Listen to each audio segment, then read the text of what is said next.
Hello friends, நம்ம இன்றைக்கி எதை பற்றி பார்க்க போனால் இலக்கிய பரபர எபிசோடில் ஏன்னா இன்ட்ரெஸ்டிங்கான சுவாரஸ்யமான விஷயம் நடக்க போதாங்க பார்க்க போகிறோம். வாங்க வீடியோக்குள்ளே போயிடலாம்.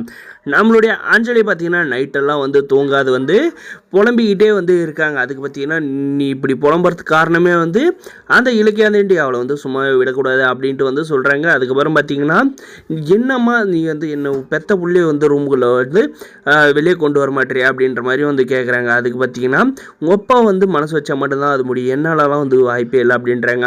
காலையில் விடிஞ்சதும் பார்த்தீங்கன்னா அம்மா நான் இது வரைக்கும் 4 காப்பி 4 ஜூஸ் குடிச்சிருப்பேன். இங்கே என்னுடைய வாழ்க்கையே மாறி போச்சு. நாங்கள் கேட்டதெல்லாம் கிடைக்கும், இங்கே எதுவுமே கிடைக்க மாட்டேது. அம்மா பசிக்கிறமா, ஏதாவது எடுத்துகிட்டு வா அப்படின்னு பார்த்தீங்கன்னா உப்புமா கிண்டி எடுத்துகிட்டு போனது பார்த்தீங்கன்னா உப்புமாவது மண்ணாவது எனக்கு தேவையில்லை, நான் சாப்பிடவே மாட்டேன், தூக்கி போட்டுறாங்க. இதை பார்த்தீங்கன்னா நம்ம லட்சுமி பார்த்துட்றாங்க.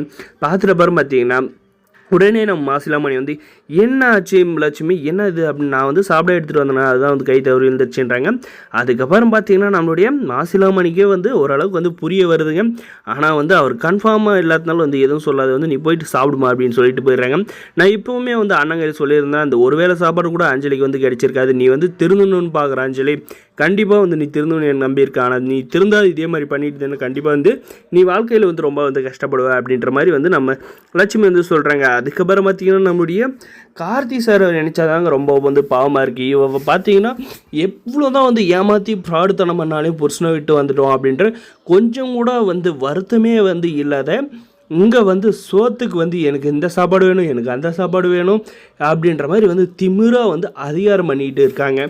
இவளுடைய அதிகாரத்துக்கெல்லாம் பார்த்திங்கன்னா காரணமே இந்த சிந்தாமணி தாங்க. இவள் வளர்த்த விதம் தாங்க அப்படியே பெரிய பணக்காரி மாதிரி வளர்த்து விட்டு அவளுக்கு விஷத்தை விதைச்சதுனால தாங்க இவ்வளோ தூரம் கொண்டு விட்டு இருக்கேன்.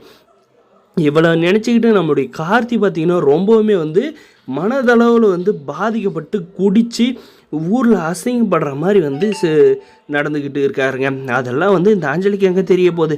இதே மாதிரி நம்ம கார்த்தி குடிச்சிட்டாங்க, கண்டிப்பாக அவன் ஹெல்த் இஷ்யூவால் பாதிக்கப்படுவாங்க.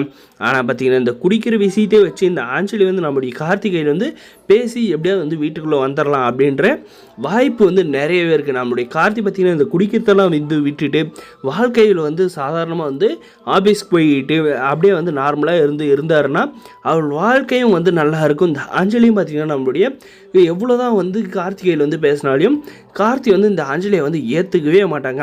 இது தாங்க நடக்கும். ஆனால் பார்த்திங்கன்னா விதி மதியதுன்ற போல பார்த்திங்கன்னா இது நம்மளுக்கு கார்த்தி குடிச்சிக்கிட்டே குடிக்கிறவனை எப்படியாவது நமக்கு கைக்குள்ளே போட்டுக்கலாம் அப்படின்னு இந்த அஞ்சலி நினச்சி பிளான் பண்ணி ஏதாவது ஒன்று செஞ்சாங்கன்னா ஒன்றுமே பண்ண முடியாது. பழையபடி தாங்க ஆகும். நம்ம இலக்கிய எப்படி அந்த வீட்டில் துரத்தணும் அப்படின்ட்டு தான் இந்த அஞ்சலி யோசிக்க வரப்போ சொல்ல இதை நடக்கும். இந்த வீடியோ பிடிச்சி லைக் சப்ஸ்கிரைப் பண்ணுங்கள்.